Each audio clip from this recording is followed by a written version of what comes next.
All right. Morning, thank you for being here today. My name is Daniel Veman at Oldham County High School by way of University of Cumberlands, and I'm here to present my Capstone project on skill development in the classroom.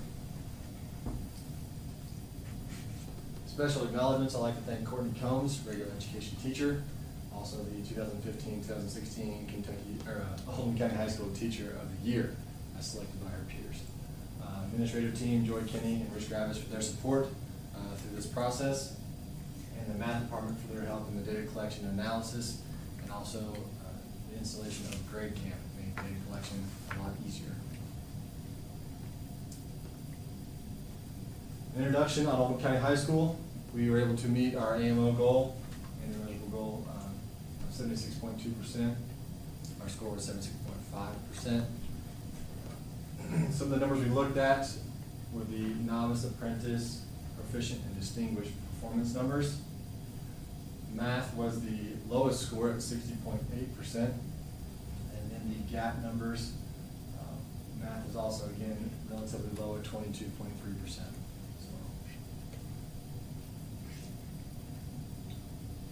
The demographics of Oldham County High School, 88% Caucasian, so mostly white, and then with some minority population as well. Overall, there are 1,550 students at Oldham County High School. Of that, 172 are special education students, and 345 are free and reduced students. Of the faculty, there are 88 teachers, and 14 of those are special education teachers. So my research question was, does intentionally teaching life skill development improve grade level content comprehension with students with IEPs and or labeled as free or low socioeconomic students? All right, literature review. Lieber and Watson state that student success in school requires a combination of social, emotional, and academic and cognitive competencies. So student success already is outside of just academic testing, and the ability to score well comes from a variety of different things. Appropriate social interactions, being able to cope with the peer pressure and things that go along with high school. Also having emotional intelligence, being able to control our actions and reactions to different situations that come up and the different personalities we have to deal with throughout the school day. And then the academic and cognitive competencies go along with that ability to perform in the classroom and score well. The next part talks about, Dr. David Walton refers to cultural responsiveness. The culture is a big deal. Kids don't get to pick where they come from, and they don't get to pick their parents, but they have to deal with the situation. So as educators, we have to be responsive to that. We have to be aware of that. And one of the ways we can combat any situation is by building positive relationships and being aware of the student needs. And so with students with IEPs, they have a plan in place. And so as an educator, we have to be aware of that and the steps we need to take to address those needs. Some of the things we can do as well to help them is setting a clear goal. So creating a vision that they can see, because if students can't see success, they can't see that vision, then there's no way they can achieve it. So the first thing is they have to be able to see what it looks like, and that can be done in a variety of different ways. One is modeling, two is speaking it, being able to articulate the thought or what it looks like. And then monitoring that progress. Monitoring that progress helps build a relationship that shows that the educator and the student are a team. It shows them visually, okay, I was at 50%, now I'm at 60%, and so forth. And showing that progress and celebrating the successes so that we can build on those.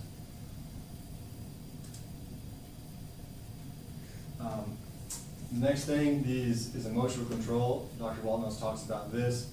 Talks about self-awareness and being positive, being authentic, and just the leadership that a teacher has, a peer can have on another peer as well. It's not just teacher to student. Self-awareness comes from reflection, comes from having conversation and talking about how we or our behaviors impact our learning community. And so students a lot of times are unaware of how their actions impact other people, and through conversation they begin to realize that are they being a positive influence or are they being a negative influence. And as an educator, we have to make sure we're encouraging that through positive language, being authentic, showing that we care about the students and care about the learning community, and building that culture of respect and awareness, and all of us working together to help each other, achieve success. And that's a lot of where the leadership comes in as well. Sean Covey, he wrote the book 7 Habits of Highly Effective Teens. Some of the things that he really hit on, again, it has nothing to do with academics. It's all about taking responsibility for your life. So skill right there, being responsible for your actions and how they impact other people. Setting goals, we mentioned that a little bit already. Prioritizing, so making things important, making your education important. Conversations that happen in the high school all the time. Can you bring a calculator to class? No, I can't afford a calculator. But you're wearing, $150 pair of Jordans. What is your priority? Is it what you look like, or is it your education that's going to set you up for success? So, encouraging students to think outside of just relationships and material things. Thinking win-win. So, again, being positive. If I can take care of myself, then not only am I doing what I'm supposed to do for myself, but I'm also positively impacting my peers. I'm being a good group member. I'm working independently. I'm not distracting anyone else from their focus on their test or whatever it may be. And then seeking understanding. So everything that we do, understanding why things work. And as an educator, one of the things we can do is model that and tell students why things are important. There are bigger things than just following the rules. They need to understand why the rule is in place. Is it for everyone, or is it just because I'm in charge? So being able to communicate why things are important really creates the buy-in for the learning culture to be positive, and it sets it up for success. And then renewing yourself regularly. So being consistent with the expectations, repeating the expectations, and not deviating the plan because you're tired. And it takes endurance to be an educator, to stick to your guns and to follow through with students that need a lot of support on a daily basis to find success. Continue to encourage them and help them find and renew themselves, and show them how far they have come since day one with your baseline data, as we talked about earlier, monitoring progress. That really helps renew the energy and keep the focus during those hard times when there's not a lot of breaks in the educational cycle.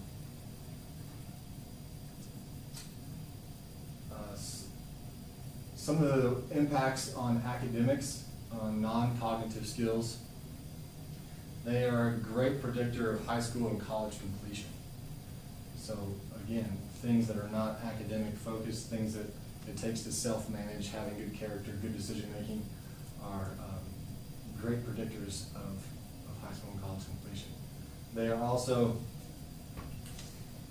positively impact the academic achievement within the school. So by teaching these skills to self-manage, to be a good problem solver, to be an effective communicator, it allows students to achieve that academic success because they have the right mindset, they are prioritizing, they are setting goals, and they have the skills and the confidence to achieve those goals. Fostering non-cognitive skills early as possible, earlier the better. I talk about doing it in preschool. It can have an immediate and a long-term effect. As far as career impact, employers are all the time looking for people that have these skills, that can learn new things, that can work with other people effectively, that can make decisions on their own and achieve without having to ask a million questions over and over and over again. So they're looking for those same skills to be able to problem solve. Higher cognitive skills predict greater likelihood of being employed, and they also can predict higher adult earnings and greater financial stability. So again, greater impact of non-cognitive skills. The well-being impact, adults are less likely to commit crimes and become incarcerated. They are decreased likelihood of being a single or unplanned teenage parents, and then the health effects. It reduces mortality rates, lowers obesity rates, smoking, substance abuse, and mental health disorders. So all come from having confidence in yourself, being self-aware, and understanding what it takes to adapt and to learn new things and to continue to make progress. So 3 major themes. Everyone has a skill deficit. No one is perfect. We all have room for improvement, and that comes from self-awareness and that understanding of who we are and what we can do, and we can improve in all areas. That's the great part about it. Humans are habitual beings, and we will become what we practice, what we do all the time. And if the culture is there, if the environment is there to reinforce skill development all the time, it's natural for people to make progress. Just about every person wants to be successful. Some people just don't know how. They don't come from a culture of success. They have to be taught. So as an educator, we have to build that into our classrooms and encourage that type of behavior, and that's really going to allow students to find or build a foundation of skills they're confident in so that they can find success going forward.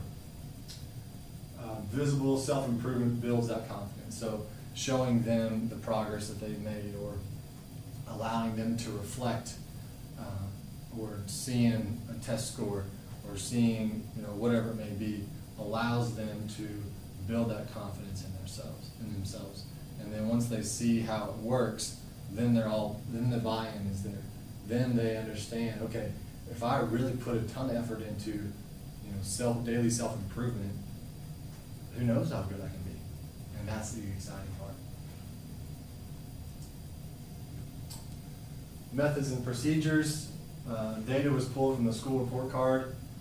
We looked at the novice, apprentice, proficient, deficient, distinguished scores, and the ACC scores were also analyzed. The lab classroom is identified as the target group. We're going to use 4 Algebra 1 common assessments to compare the lab classroom with the skill development instruction to the rest of the Algebra 1 students. The lab classroom includes 1 regular education teacher, Courtney Combs, as I mentioned before, and 1 special education teacher, and 16 identified struggling learners.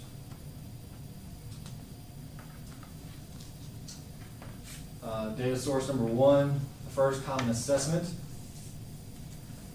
The target class, so class 1, as you can see up here, scored a 76% on average, and the other classes are below that, but their average was a 75%. So the target class, the identified struggling learners with multiple IEPs and disabilities, was able to outscore the rest of the Algebra 1 class on the first common assessment.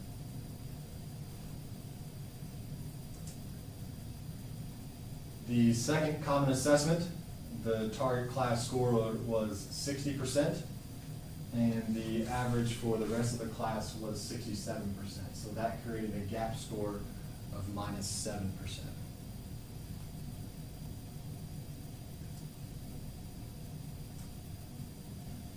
Common assessment number 3, the target class scored at 65%, and the total average for the rest of the Algebra 1 class was 74%, which was a gap of -9%.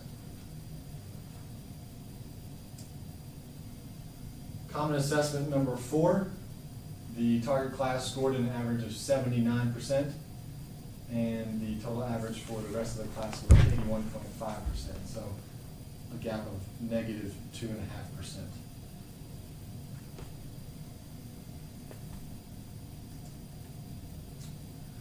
This graph right here shows the comparison between the target group and the rest of the Algebra 1. The target class is in blue. As you can see, it's slightly above, and then it takes a little dip, as did the rest of the Algebra 1s, and then the rest of them were able to improve.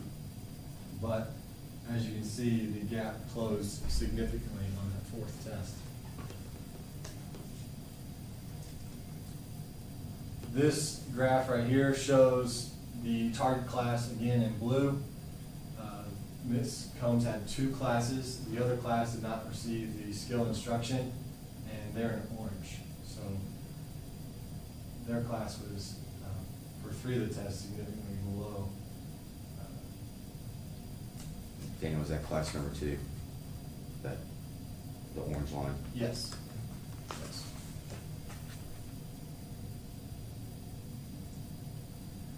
So the analysis, phase 1 is the setup. So at the beginning of the year, we did an intensive push to explain why things were important, what it looked like when it was done effectively, and then how to perform each skill appropriately for educational success. So all the different phases of the learning process, we really focused on the skills that it took to be successful in each phase. And the result, the target group scored a 76%, and the non-GAT group was 75%. So we actually outscored the Algebra 1 class as a whole during that phase, where we really focused on getting students to understand why skill development was important. Phase 2 suffered a little bit from the "they got it" syndrome. Our scores dropped. Our target group was 60%, and the non-GAT group was 67%. So that's where our gap started to show up. We had a -7%. It was more focused on content during that phase, thinking that they had already achieved skill mastery. Phase 3 was more of the same. Less attention was paid to the skills, and more was paid to the content. Also, during these 2 phases, we had more discipline issues, more write-ups, more removal from the classroom during that phase as well. Phase 4, the rebound. After the last 2 tests, I sat down with Courtney and we looked at the data, and we both agreed that we needed to do a little bit more skill development. So we took a day and we reinforced everything we had talked about from the beginning of the school year, and then we made a good push from that day forward, incorporating the skill instruction back into the everyday classroom. So it was a more consistent thought process for not only us and for the students as well. And as you can see, the gap closed from 9% to 2.5% on that last test, and also was our highest test score as a whole from that. So this figure 7 just kind of puts it all into one there, so you can visually see it. The difference is we were +1 after the first big push, and then we kind of started to slide a little bit, and then we were able to jump back up to only 2.5% behind the rest of Algebra 1. So the major theme, major thought is taking a holistic approach to education allows the teacher to incorporate those skills, and it allows them to think about the skill development, the skills that it takes to be successful in the lesson that they have designed for that day.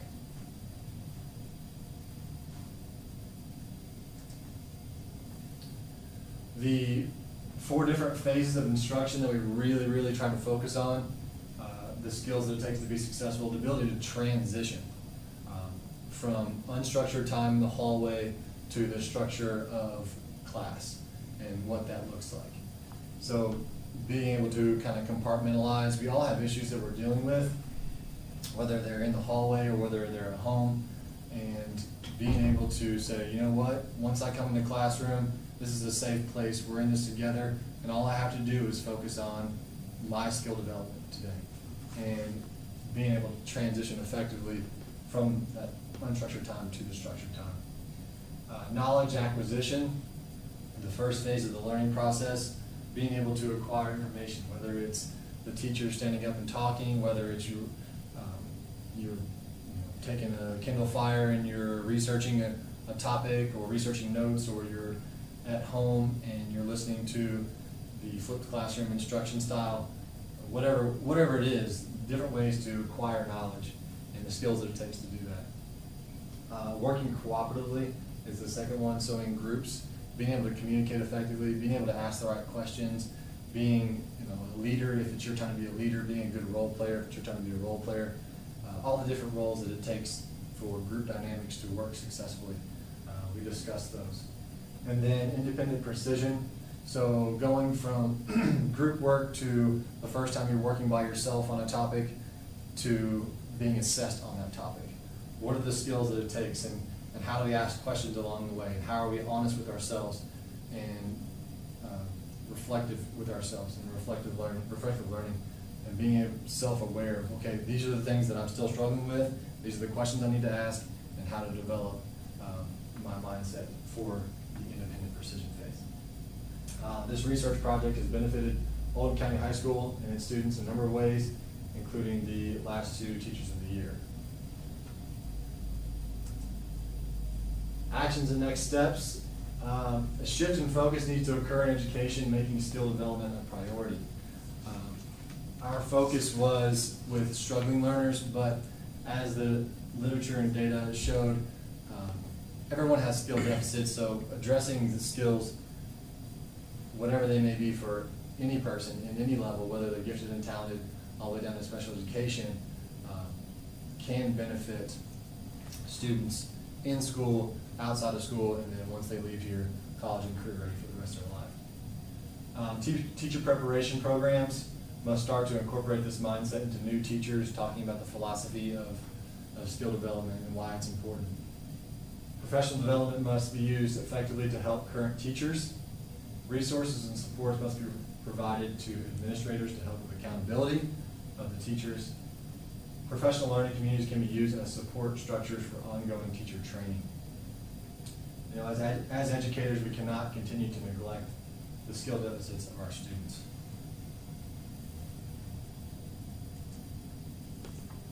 Connections to ISLIC standards. Standard 2 talks about education leaders being a champion and supporting instruction and assessment.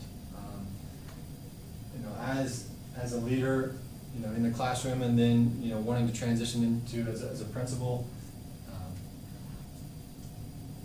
having this focus and teaching teachers how to communicate the skill development in their classroom and what it takes to find success would definitely be a goal of this type of instruction. Standard 3, education leaders managing and developing staff members, professional skills. So this educational philosophy is different than most.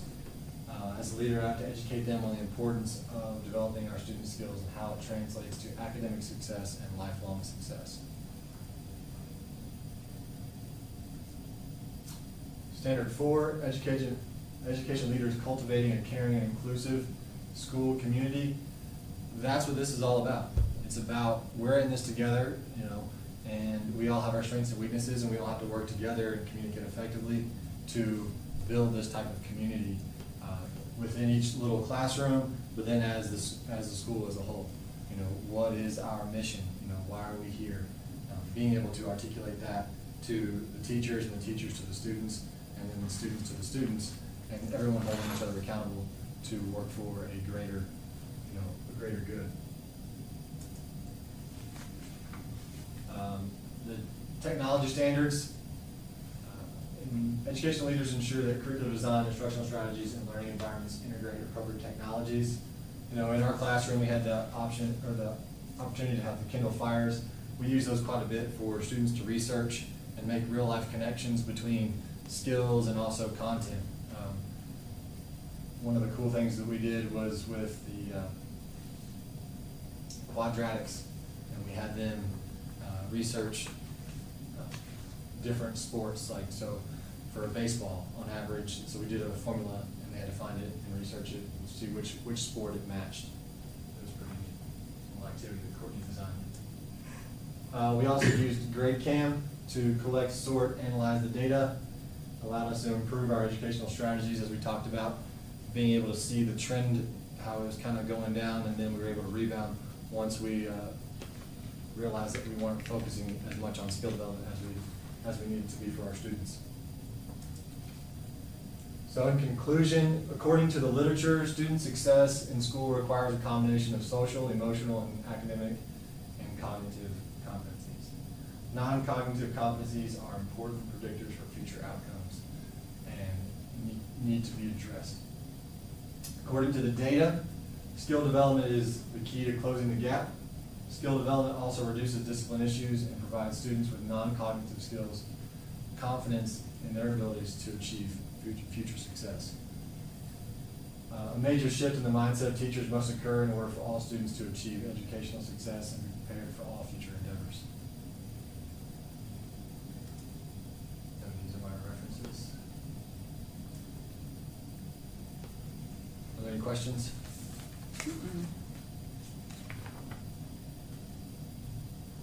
Daniel, how much, looking at your data, and like where Unit 1, where the target group did really well, how much of Unit 1 was review? I mean, did you look at that at all and compare like where they were starting and so forth, and how much of it was like new information and stuff? Does that make sense? Some of it was new. I can't give you an exact percentage, but to me, either way, I mean, the lab group was identified as, either you have an IEP, so you have a plan in place, or you are a student that struggled to do well in middle school. So,